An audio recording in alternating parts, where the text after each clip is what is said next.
Quando a gente pensa numa emergência com materiais perigosos, a primeira decisão é crucial. Ela pode mudar tudo.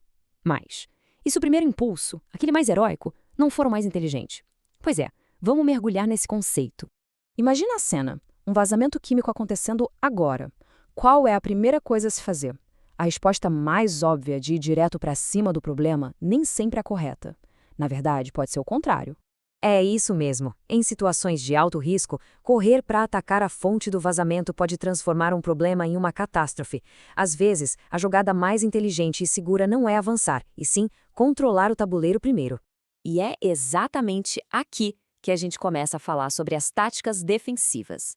Vamos entender por que, em muitos casos, controlar o ambiente ao redor do problema é muito mais eficaz do que confrontar a ameaça de frente. Basicamente, técnicas defensivas são isso, um arsenal de estratégias para a gente conseguir conter, confinar e controlar um agente perigoso. O foco não é ir lá na origem do problema, mas sim gerenciar a dispersão, impedir que o estrago se alastre. É sobre proteger vidas e o ambiente. Agora, vamos colocar as duas filosofias lado a lado, defesa versus ofensiva.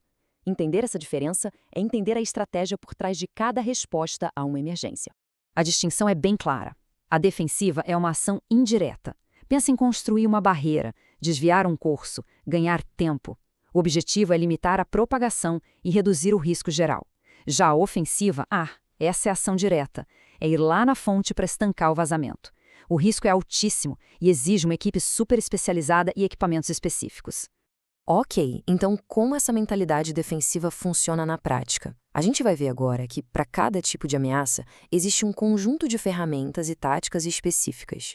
Vamos começar pelos riscos químicos.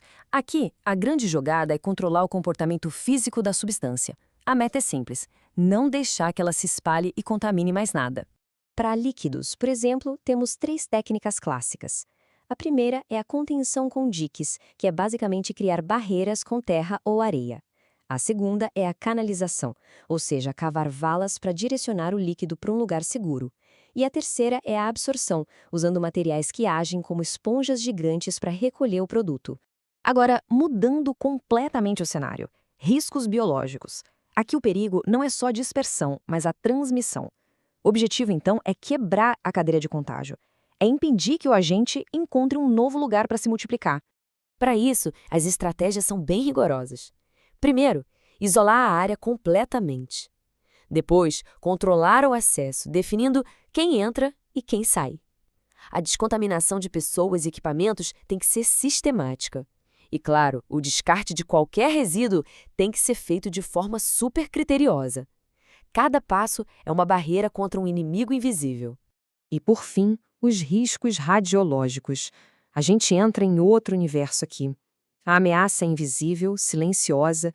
A proteção não se baseia em conter a substância, mas em usar princípios da física para minimizar a nossa exposição a ela. O primeiro princípio, e talvez o mais intuitivo, é o tempo. A regra é simples. Quanto menos tempo perto da fonte de radiação, menor a dose recebida. Cada segundo conta. O segundo princípio é a distância. A radiação perde força muito, mas muito rápido conforme a gente se afasta da fonte. Então, dobrar a distância pode reduzir a exposição a 1/4 do que era. É a forma mais simples e eficaz de proteção. E o terceiro princípio é a blindagem, que é basicamente colocar uma barreira física entre a gente e a fonte. Materiais densos como concreto, chumbo, até um monte de terra funcionam como um escudo, bloqueando ou pelo menos atenuando a radiação. E tudo isso nos mostra uma coisa. A verdadeira habilidade do profissional de emergência não é só saber aplicar essas técnicas. É principalmente saber qual delas usar e, mais importante, em que momento. E essa escolha não é nada fácil. O líder da equipe precisa analisar em segundos um monte de variáveis. Que agente é esse? Ele é sólido, líquido, gasoso? Como está o tempo? O local é aberto ou fechado? E, claro, quais recursos e quantas pessoas estão disponíveis para agir? Então fica claro que não é só uma decisão técnica. É, acima de tudo, uma decisão estratégica. É sobre gerenciar riscos, sobre prever os próximos movimentos do problema e agir para se antecipar a eles. E isso nos leva à grande lição de hoje.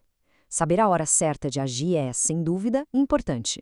Mas Saber a hora de não agir, de esperar, de recuar para primeiro controlar o cenário, é isso que, no fim das contas, preserva vidas.